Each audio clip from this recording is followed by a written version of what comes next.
Thảo chúc hai vợ chồng mình để lại nhé mọi người nhá.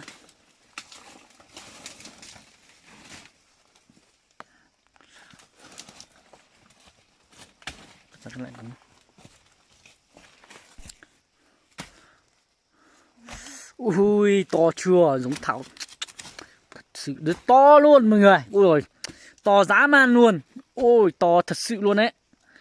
Mọi người đệ giống Thảo mọi người phải đệ to như này cơ. Đấy, to như này xong rồi mình mang đi làm, sau này nó ra quả nó phải to như này nữa. Ôi trời ơi, thật sự kinh khủng luôn. Rất to. Cái này thì chắc đeo không nổi chứ. To này.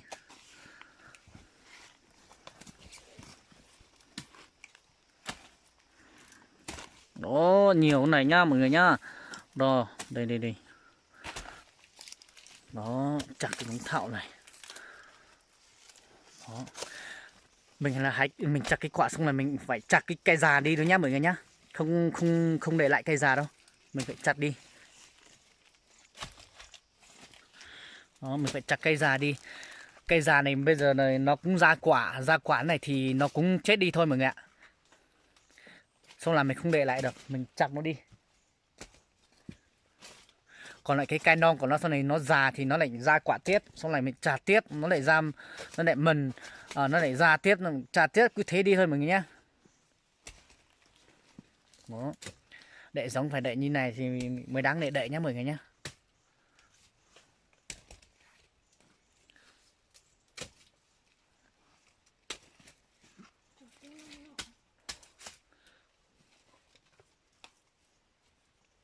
Thì bây giờ mình cũng chặt cái này để lại đây nhá mọi người nhá. Xong là bây giờ hai vợ chồng mình sẽ đi chặt ở trên này nữa, cái chỗ mà vợ chồng mình để lại bên này. Đó, đi chặt xong là băng về gom hạ một đống, xong là gom hạ một đống xong là mới hái mấy cái quả thôi nhá mọi người nhá.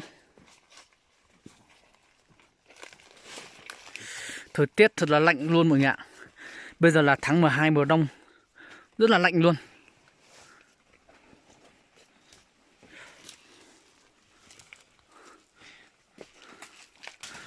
Thời tiết nó sương mù như này, âm u chả thấy cái gì luôn mọi người nhá.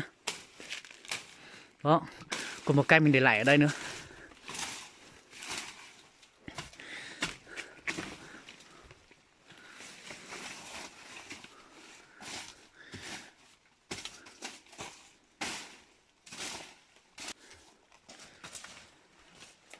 Đó, mình để lại mọi người nhé.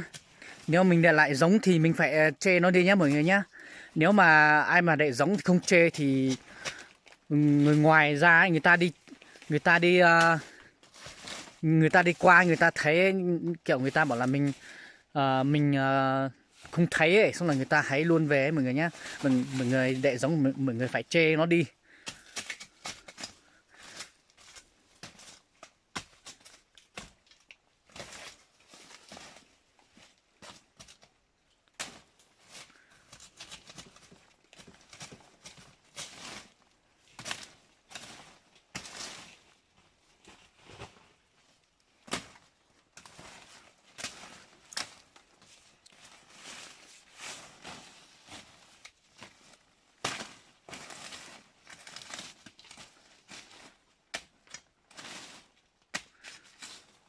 Nói chung thì giống Thảo thì nó có nhiều loại giống lắm mọi người nhé.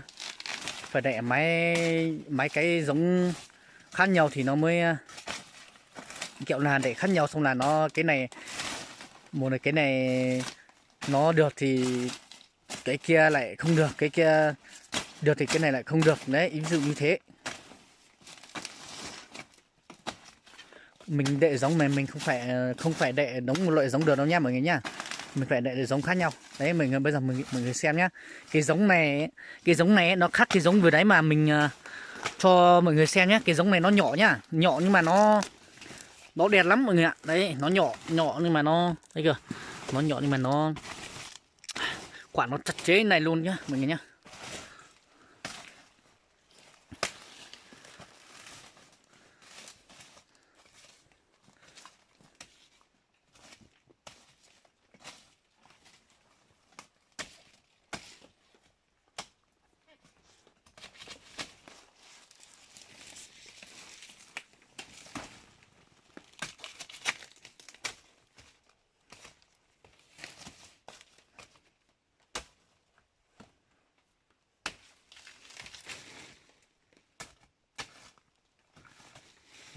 Cái giống này nó bé hơn cái giống vừa đấy mình cho mọi người xem.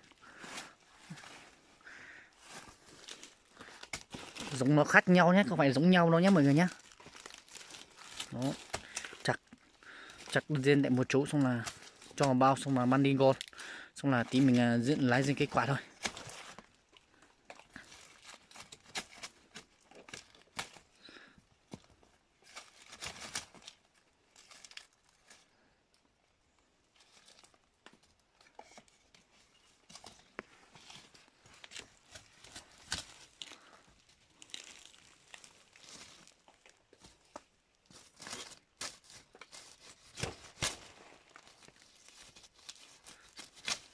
Quả này nó bé nhưng mà nó rất là đẹp luôn mọi nhá. Đây cho mọi người xem này. Đây mọi người xem này. Đấy, quả bé bé nhưng mà nó đẹp thế này cơ mà, nó này. Đấy, nó phải như thế này cơ mà.